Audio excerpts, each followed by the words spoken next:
मेरा नाम करिश्मा है। मेरी उम्र 30 साल है। मेरी शादी को 15 साल हो चुके हैं और मैं दिखने में बहुत गोरी हूँ। मेरे बाल कमर तक लंबे हैं। मैं सड़क किनारे एक होटल चलाती हूँ, जहाँ रोज़ सड़क पर से गुजरने वाले ड्राइवर खाना खाने और चाय पीने मेरे होटल में आते हैं। मेरे हाथ का घर जैसा खाना सभी ड्राइवरों को बहुत पसंद आता है और ड्राइवर लोग उस खाने की तारीफ करते नहीं थकते। आज जो कहानी मैं आपको सुना रही हूँ, वो उस समय की है जब बारिश का मौसम था। मेरे होटल पर एक ट्रक ड्राइवर आया। बाहर बहुत तेज बारिश हो रही थी।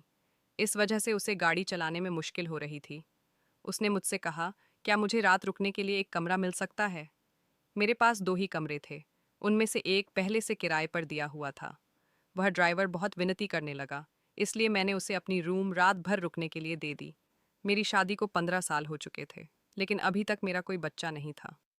मेरा पति नीलेश बहुत शांत स्वभाव का था, लेकिन वह बहुत मेहनती था। हम दोनों मिलकर अपने होटल को संभालते थे। सुबह से रात तक हम दोनों ही वहाँ काम करते थे। हमारे पास वैसे तो ज़्यादा पैसे नहीं थे और हमारी कमाई भी होटल से ज़्यादा नहीं हो पाती थी, लेकिन फिर भी हमें भरोसा था कि एक दिन खूब पैसे आएंगे। अगर हमारे पास पहले से पैसे होते तो हम एक बड़ा होटल खोल चुके होते। ज़्यादातर ड्राइवर चाय पीने के लिए ही रुकते थे और खाना में मैं रोटी, बट्टी, चोखा और चटनी और बनाती थी। यह मेरा मेन्यू था, लेकिन पंजाबी ड्राइवरों को पंजाबी खाना बहुत पसंद आता था। मुझे पंजाबी और चाइनीज़ खाना बनाना भी आता था, लेकिन मेरा पति चाहता था कि हमारा होटल सिर्फ बिहार और यूपी का ही खाना परोसे। कभी कभी ऐसा भी होता कि एक भी ग्राहक खाना खाने नहीं आता था।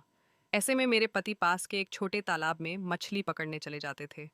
वह अपने दोस्तों के साथ मछलियाँ पकड़ते और उन्हें बेचने के लिए मार्केट में ले जाते थे। जब मेरे पति घर पर नहीं होते थे, तो होटल का सारा काम मुझे ही संभालना पड़ता था। ऐसे में कुछ ग्राहक सिर्फ मुझे देखने के लिए होटल आते थे। उन्हें चाय तक पीना पसंद नहीं होता था, लेकिन मुझसे बातें करने के लिए आते थे। होटल के पीछे से एक हाईवे निकलता था, जहाँ से ट्रक और गाड़ियाँ गुजरती थीं। इससे मेरे राह कम होने लगे थे। जो होटल और लॉज को जानते थे, वही लोग यहाँ आते थे। नए ड्राइवरों को होटल के बारे में पता ही नहीं चलता था। मेरे ग्राहक दिन ब दिन कम होते जा रहे थे। मेरा धंधा जैसे बंद होने की कगार पर था। घर में पैसों की कमी महसूस होने लगी थी।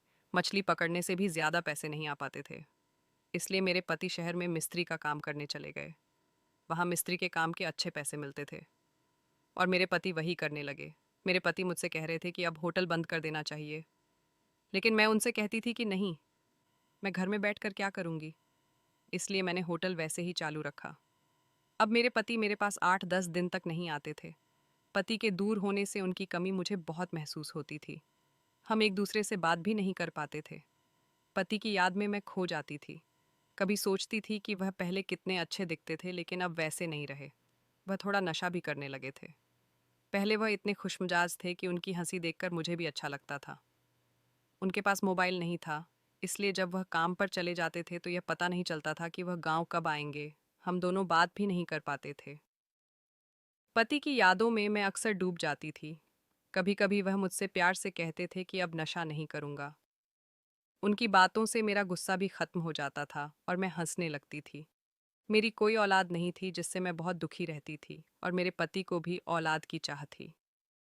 पति मुझे कहते थे कि मैं तुम्हें सुख नहीं दे पाया, और मैं उन्हें समझाने की कोशिश करती थी कि सब ठीक हो जाएगा।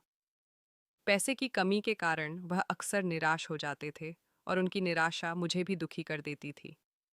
लेकिन मैंने कभी कोई जिद नहीं की। एक दिन बारिश हो रही थी और रात का समय था। तभी एक ट्रक मेरे होटल के सामने आकर रुका।